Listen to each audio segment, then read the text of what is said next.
Have you ever had a dream so vivid, so persistent, that it kept you up at night? A dream that whispered to you during your daily commute? A quiet hum beneath the noise of your stable, predictable life?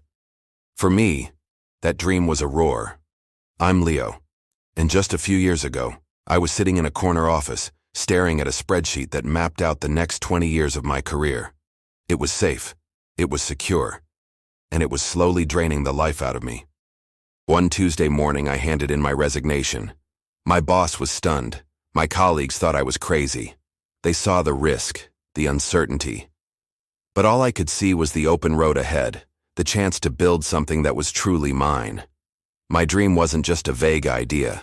It was a blueprint for a community-focused workshop, a place where people could create, connect, and rediscover the joy of making things with their own hands. I sold my car, emptied my savings, and poured every last penny into a dusty, forgotten storefront on the edge of town. The beginning was electric. The smell of fresh paint, the hum of new machinery. It felt like anything was possible. But reality, as it often does, hit hard and fast. The first few months were a brutal lesson in humility. The open sign would be on, the lights bright, but the workshop remained empty. Day after day, I'd sit there, surrounded by the tools of a dream that was starting to feel more like a nightmare. Doubt began to creep in. Was I just a fool who threw away a perfectly good life for a fantasy? The nights grew longer, filled with the frantic scribbling of new marketing plans, each one failing more spectacularly than the last. The financial pressure was immense. Every bill that arrived felt like another nail in the coffin of my ambition. Through it all, there was Anna, my partner, my rock. While I was spiraling, she was steady. She'd bring me coffee in the workshop late at night, her presence a quiet reassurance. She never once said, "I told you so."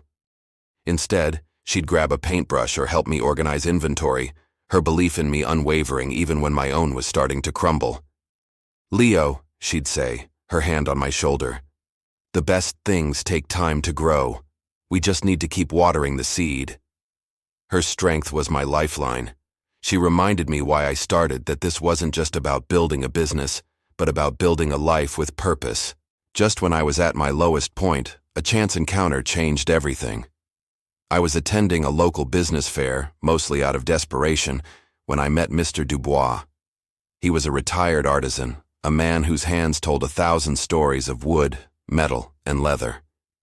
He saw the passion in my eyes, but also the exhaustion. He approached my booth, picked up one of my handcrafted items, and with a gentle smile said, "You have the fire, son, but your wood is damp." Mr. Dubois became my mentor. He didn't give me easy answers. Instead, he asked tough questions. He spent hours with me in the workshop, not telling me what to do, but showing me how to listen, to the materials, to the tools, and most importantly, to the silence where ideas are born. He taught me that failure wasn't an end, but a necessary part of the process. "Every mistake," he'd say, tapping a flawed piece of wood, "is a lesson in disguise. You're not just building products, you're building expertise." He helped me refine my craft, but more than that, he helped me rebuild my confidence. With renewed focus, I went back to the drawing board. I started hosting small, free workshops, just to get people through the door. It was slow going. A few curious neighbors, a couple of friends. But it was a start. Then one evening, a young woman named Priya walked in. She was a software developer, spending her days immersed in code and screens. She looked around the workshop with a kind of wonder, picking up tools and asking about the different types of wood. Priya signed up for a beginner's woodworking class. Over the next few weeks, I watched a transformation. The stress on her face melted away as she focused on sanding a piece of pine or carefully measuring a cut. On her last day, she held up a small, slightly crooked but beautifully finished spice rack. Her eyes were shining. "I can't remember the last time I made something with my hands," she said. "Something real. This is more satisfying than launching a new app." That was it. The lightbulb moment. The pivotal insight I had been missing all along.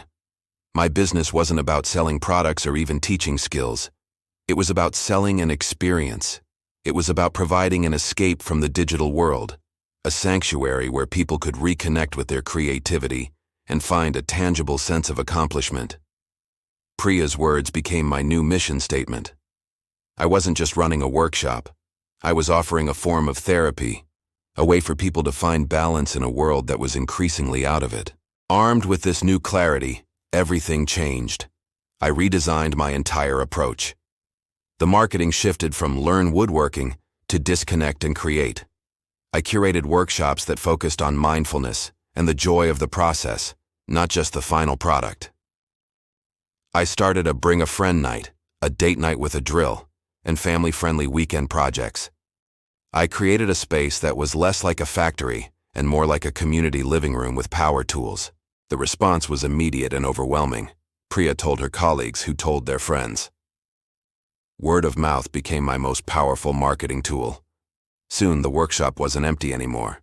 It was filled with the sounds of laughter, conversation, and the gentle whir of machinery. It became a hub of creativity, a place where people from all walks of life, lawyers, doctors, students, retirees, came together. They weren't just customers. They were becoming a community. People would stay after class sharing stories and admiring each other's work. Looking back, the journey was anything but a straight line. It was a chaotic, terrifying, and beautiful mess of failures, lessons, and small victories. Quitting my job was the leap, but the real work was in learning to fly on the way down.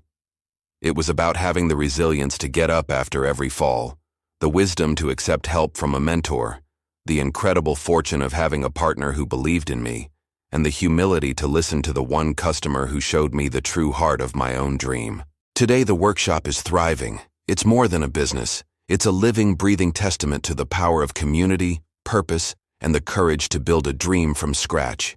It's a place where every splinter and sawdust particle tells a story of transformation.